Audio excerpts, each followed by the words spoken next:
My name's Carolyn. I live in Mississauga, Ontario. And I met Natalia and Kira through a Canadians Host Ukrainians Facebook page. So partially my background is Ukrainian. I think I was watching, the horrible news unfolding just like everyone else and feeling very sad for the people and wondering if there was something I could do to help, and started hearing these stories of people hosting. So I was, looking at the families who were posting and kind of waiting to see if there was someone who was a good fit when I saw Natalia and Kira's story, and that one really kind of touched me. So I had reached out to Natalia, and I know Mississauga was one of the areas she was actually looking for specifically, where she thought her daughter might want to come and live. So I reached out to her and just told her a little bit about myself. So I'm a single mom. My husband passed away about 5 years ago, and I have two kids. One of them is actually Kira's age. So they're in school together, which is great. My daughter, Megan. And then I have a son who's a couple years younger as well, Cole. So I told her a bit about us, the things we like to do, what our house is like, our values. And I think we just made a connection. So that's how it all sort of came about in the beginning. Wonderful. Yeah. And obviously we'll go a little bit more into all of that as the conversation progresses, but thank you so much. So let's start from the beginning then. I'm aware that you initially sort of started helping this family by setting up a GoFundMe page, because obviously flights are incredibly expensive and they needed to get here to Canada to begin with.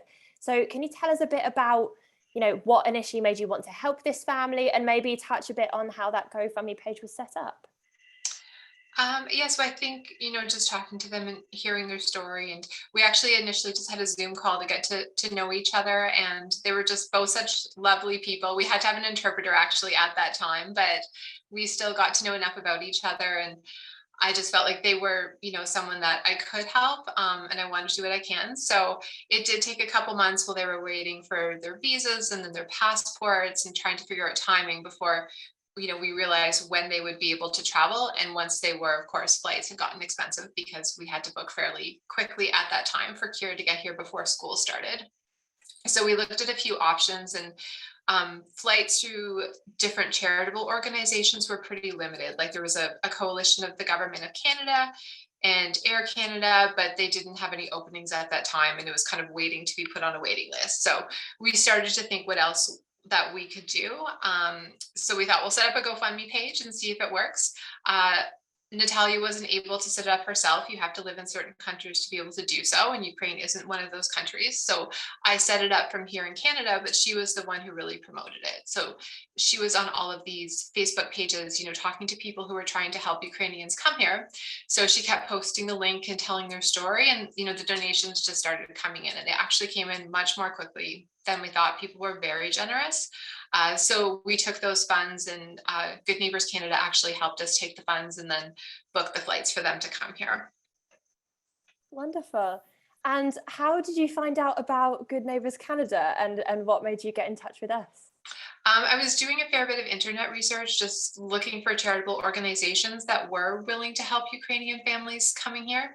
And yours was sort of the one that I came across, and you guys got back to me and were able to help in the way that we needed to be helped. So not a lot are doing flights and helping that way. I think there's some organizations that are helping people once they're here to get settled, but getting people here is just another challenge that you were able to help us with. Great. Oh, that's really lovely to hear. Wonderful. So yeah, obviously you wanted to support this family with their relocation. Were you aware from the start that you wanted to host them as well? Or what made you decide to sort of offer a space in your home? And also, how did your family react to this decision? Were they involved, or was it something that you sort of, pitched to your children as something that you wanted to do?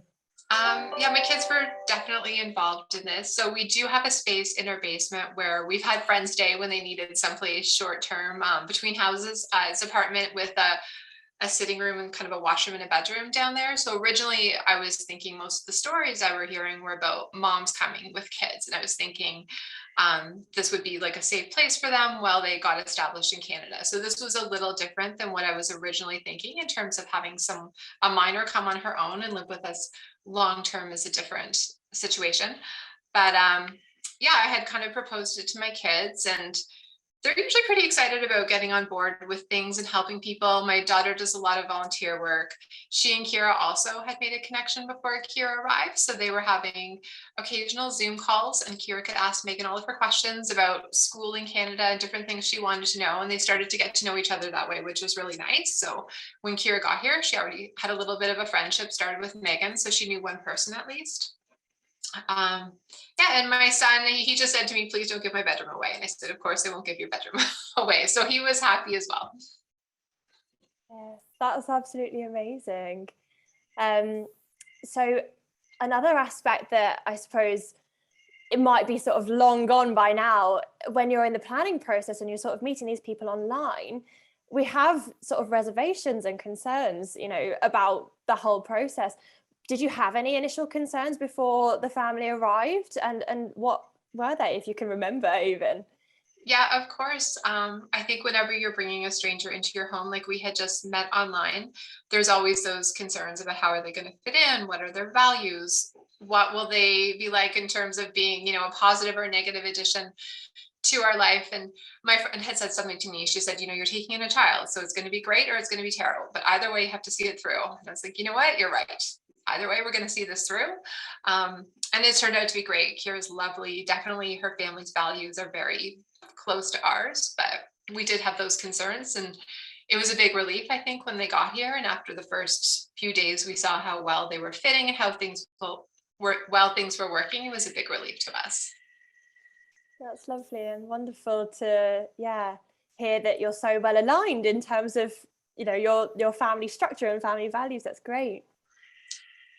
Okay, so yes, you've already spoken about you hosted a mother and her daughter, at least to begin with. Can you tell us a bit about that first interaction when they first arrived, and sort of any of the emotions and the story behind that day? It was actually very exciting. So after, the months of waiting for the visas and the passports and getting the flights organized, and they finally got here in mid-August, so a couple weeks before school started, to have a little time to get settled. And we went to meet them at the airport. We had a big sign.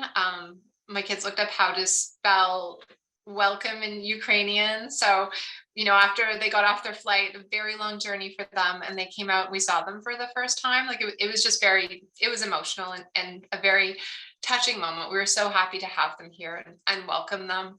Yeah, and I think we stayed up late that night and we chatted and we ate cookies, and they had a surprise for us. So since we had some of those initial Zoom calls, and I think a couple months had gone by, at that point, they'd been practicing their English several hours a day. So their English was much more fluent when they arrived. So it was really exciting to be able to communicate so well with them without needing the interpreter there.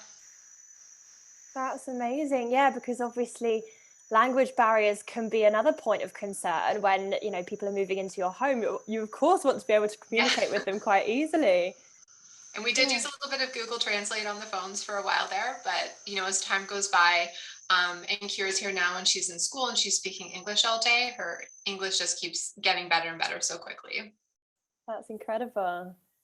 Right. So we're obviously aware that now, since that first day and since both mum and daughter arrived, things have changed quite considerably. Can you tell us a bit about the journey that, your two families have gone on since then? I'm aware that mum has had to now fly back to Ukraine. In fact, I'll leave it to you. Do you want to tell us a bit about what's gone on since then and how things have turned out for you now? I think it's been very eye-opening for me in terms of seeing what people who are new to Canada have to do in order just to get themselves established, just like the basics of, day one going to Service Canada and standing in a 3-hour lineup to get a SIM card, and going to Service Ontario to get an OHIP card. And we didn't, Natalia wasn't looking for a job because she was planning to go back, but that would be in itself a big hurdle, looking for a job in housing that they didn't have to face. But even just, getting Kira registered for school. So we went to my daughter's high school. They were supposed to be in the same grade, and they told us that they were overcrowded and Kira would have to go somewhere else, which was, a long bus ride, inconvenient times. She wouldn't have known anyone.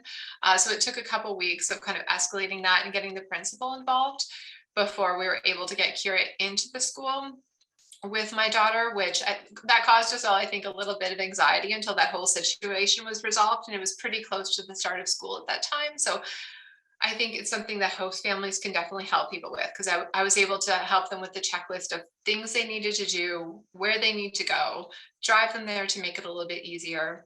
I knew with the school how to sort of escalate the situation to get Kira into our local school instead of having to take a bus for an hour. Whereas I think maybe a family who is new to Canada, that would be a big challenge to know who to talk to and where to go to help resolve some of these situations. So I think that's something people can really help newcomers with as they arrive here. Great, yeah. And then, so now that Kira's all settled in school, which is amazing to hear, we know now that her mum has had to leave the country, and you are actually now Kira's guardian. How did that decision come about, and how has that process been for you both? So actually, we ended up going with the custodian arrangement instead of a guardian arrangement. So I've learned a little bit about that as well. A guardian is when a minor's parents are deceased or incapable of caring for them. And it's a sort of a complicated legal process where you need to go to family court and get all of that settled.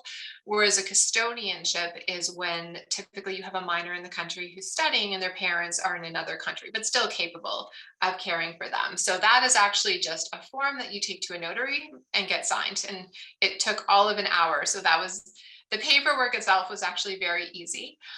In terms of making that decision, so Kira's mom had mentioned that Kira would need, at the time we thought it was a guardian, when she was here. And obviously I weighed, what would be the personal risk to that. But I think after thinking it all through, I just figured the good I could do to help them probably outweighed any risk or liability on my behalf of taking her in. I think, and definitely they were the ones taking the bigger risk. Like her mom was sending her to a new country where she knew no one, to live with a stranger. So when you think about who's in the more challenging situation, it definitely is on their side. Absolutely. And, what a wonderful gift to both Kira and her mother that they had someone like you that they could, put their trust in. Of course, you're a mother yourself, so I'm sure that helped. And yeah, just how open and friendly you've been to enable Natalia to feel that she can trust you with her child. That's a really amazing, connection that the two of you have. Could you tell us a bit about how Kira's adapted since moving here and sort of joining school and having you be her custodian? How's she doing now? I think she's doing really well. She keeps telling us how much she loves her school here in Canada, which is great to hear. I think she's really been surprised with how helpful the teachers are and how kind to the students and how much they go above and beyond, which I think might be a difference versus the Ukraine. I think also the Canadian school system isn't quite so demanding. So she's gone from having 11 or 12 courses to having 4 high school courses, and probably not at the same level that she was used to in the Ukraine, especially with some of the math. So I think that's helped her adapt. She's also in an ESL program, which is great for the first semester before she transitions into the regular English course. She found herself a new job. So right away, she was out there applying and she got hired on a couple of weeks ago. So she's been, really dedicated to that, really excited about it, which is nice to see. And she's inspired my own daughter actually to go out and find a job as well, which was great. She's definitely always up for an adventure. She's been hiking with us. We've been to Niagara Falls. She tries new Canadian foods. She usually likes them. She gets along well with my kids. She goes for walks with my daughter and plays basketball with my son. And yeah, I think she's doing as well as can be expected, considering she is now separated from mom and her family, and she's definitely a positive extroverted person with kind of a happy personality, which I think really helps. Oh, how incredible. What an incredible young person she is. Goodness me. Definitely is. And have there been, either from you or from your kids or from Kira, any difficult situations along the way that you've had to overcome? I think the school situation was probably the one that caused us the most stress, because that would be kind of setting her up for 3 years at a farther school out of her community and not in the same school as my daughter. So I would say that has by far been the most stressful. I think probably the hardest part was seeing Kira and her mom saying goodbye at the airport. I think it was quite heartbreaking, for sure. Yeah, I can imagine that must have been, such a difficult decision. Such a difficult moment for them. Yeah. Are there any plans for her mother to return to Canada, or do we just not know at this stage? Well, actually, we were just able to book her. There was inexpensive tickets coming this direction at Christmas because we were able to book far enough in advance this time. So I told them, for the Christmas gift, for Kira's Christmas gift, I would get her mom a trip here. So I think they're both really excited to see each other, and we're all looking forward to seeing her actually at that time. Yeah. Oh, that's amazing. That's absolutely amazing. What a gorgeous Christmas gift you've given. Wow. Okay. So more towards sort of looking at your experience as a whole then, I suppose. What do you think are the good things about hosting a refugee family? And maybe anything good or, sort of positive that you found that you weren't expecting to begin with? I think it's nice how much we've learned from each other. Just little things like cooking different foods, or kind of their attitude on life, how they just like to go outside and walk around and see new things and experience nature, which we do too as Canadians. But yeah, they've been very excited about everything that they've seen here, which is nice. I think just, I mentioned the way she's kind of rubbed off on my kids a little bit with their independence and getting a job, which is, gotten my daughter to go out and get a job. I think just learning from someone new, and also, opening your eyes a little bit to kind of the difficult situations that exist in other parts of the world, and how lucky we can be living here as Canadians with what a safe country it is, and what great access to education and health and everything else that we have. I think it just has given all three of us a new appreciation. Yeah, for sure, for sure. And that's lovely to sort of hear that, I think when we talk about this, huge gift of taking people onto our family, we sort of can sometimes focus on like the difficulties and how much maybe of a burden it's going to be. But it's so lovely to hear that she's had such a wonderful influence on all three of you. And actually your kids are learning, they're learning from one another, aren't they? Which is Yeah, such a very wonderful, nice. yeah, brilliant. Do you know any other people that have gone through a similar sort of hosting journey, Carolyn? I actually don't. No, I would recommend it to anyone, but I don't know anyone who's done it. You would? Yeah. I think it's obviously it's quite uncommon, isn't it? But sometimes people do sort of form these connections with other people who've heard, similar stories, sometimes even across the country, because it takes a wonderful kind of person to offer a space in their home. So it's yeah, it can be really interesting when you do find somebody else that has gone through something similar.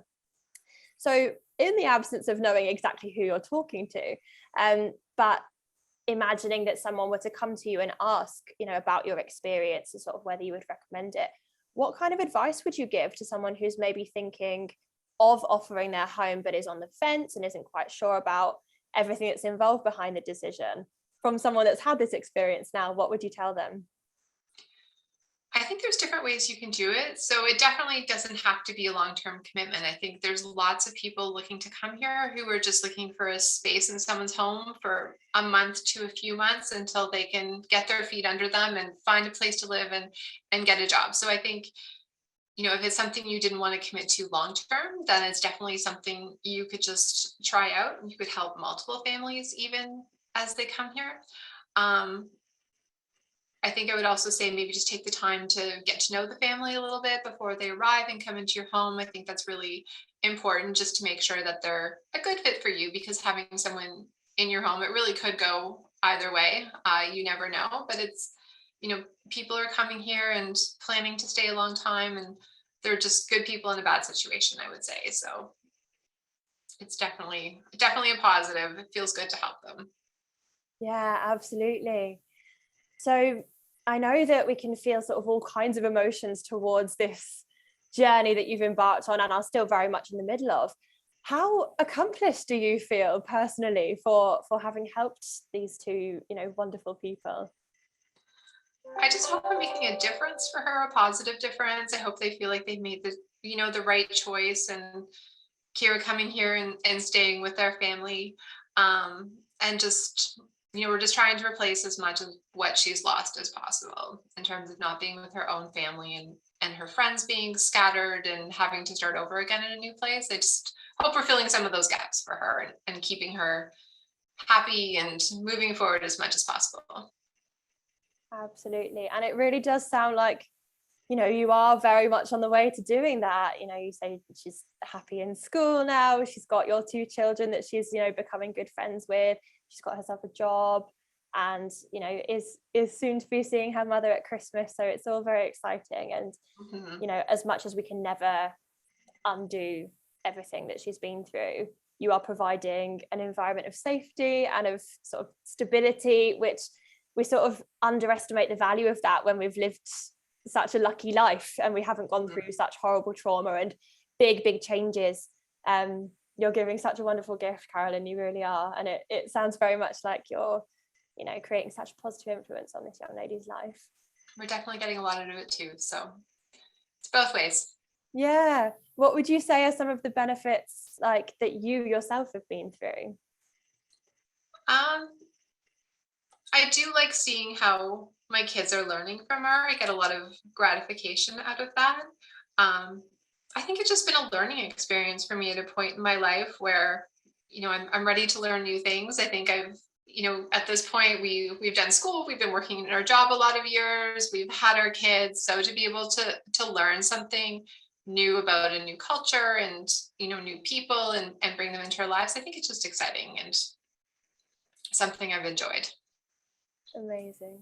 Cool.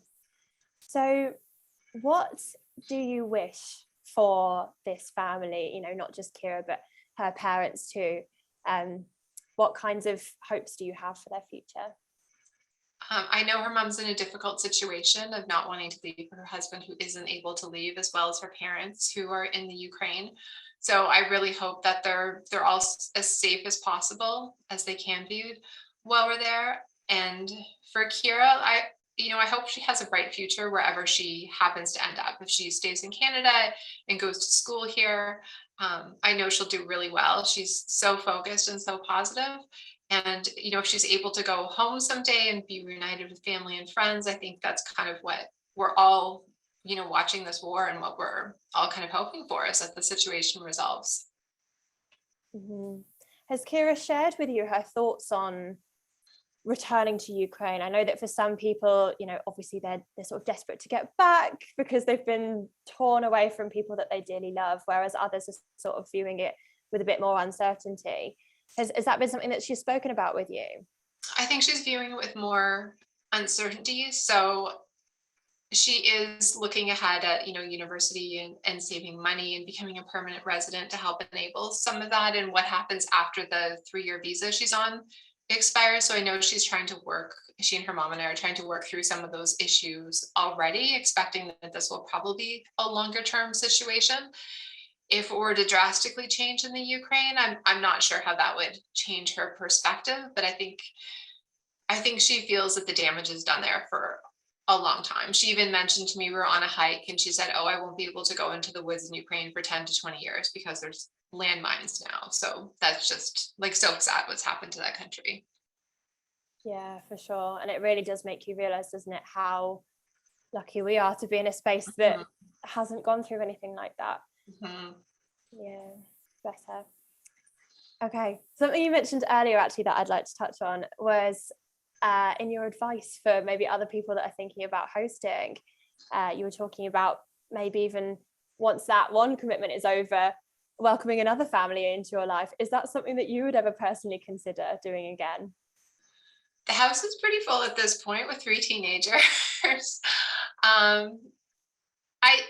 I would definitely do it over again if I would do it again, but I think it might be too much chaos for everyone if we were to bring in a family on top of everyone that we have here right now. But that was my initial thought, was that, we have that space in our house that could have been a good space for a family. And, if one family came in and one family moves on, but it's just a different situation that we found ourselves in, where Kira needs a long-term place to stay because she's still in school. So I think for us, the situation works very well, but I would definitely say I would do it over again if someone were thinking about doing this. Yeah, incredible. You sound like such an incredible person to, just have this space in your heart and of course in your home too. It's a really big deal to offer, such a gift to somebody and provide that sort of sense of stability. it's something that I hadn't really spoken with you about at the beginning of our conversation, but I'm wondering where that motivation to look into what kind of support you could provide came from in the first place.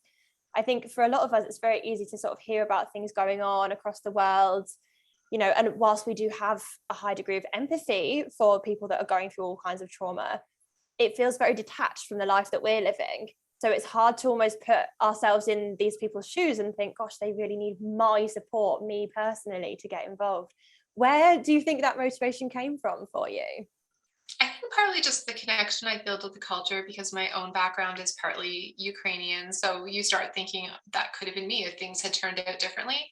I think also just the fact that my own husband had passed away, and so many people stepped up to help us, friends and family, but even people we didn't even know that well. And I think it just made me realize at the time that people just find themselves in situations sometimes that they didn't see coming, and they do need the help of as many people as they can get. So when you're someone who's in a position to help, then it's great to be able to kind of give that back, because I know we've been the beneficiaries of that ourselves, my children and I.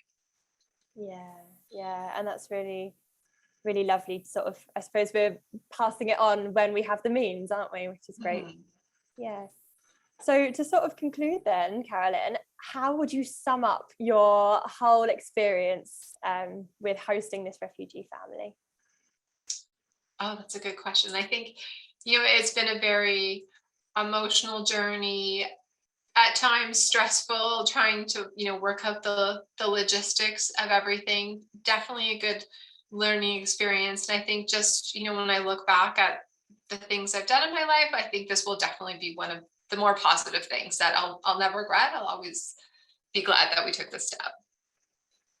Yeah, you are incredible. The fact that you've, changed this young lady's life literally forever, provided her with somewhere to be, somewhere to call home, and the fact that she's even now thinking of, putting roots down permanently in Canada, applying for PR, and that's all been enabled by your kindness and your generosity. You really mustn't underestimate, how big a gift that has been to this family. Oh, thank you. Yeah, you're absolutely amazing. Thank you so much. All right, so those are all of the questions that we wanted to speak with you about. Was there anything else that you'd like to maybe add, or if you've got any comments, for us or on this discussion that you would like to also be shared in this video? I think I would just say again how much we appreciate the help of Good Neighbors Canada. I hadn't heard of your organization. I found you on Google and reached out, and someone from your organization literally got back to me the next day and stepped in and gave exactly the help that was needed, as we all needed it, and still, staying involved and answering questions and staying connected. So it's just nice to know that these types of organizations exist here and are helping people. Oh, thank you. It's obviously something that we feel incredibly passionate about ourselves too. So it's lovely to be connected and to sort of have these chats with people that are on that same wavelength and want to make good in the world. So again, thank you so much for all you are doing. It thank you as well. is amazing.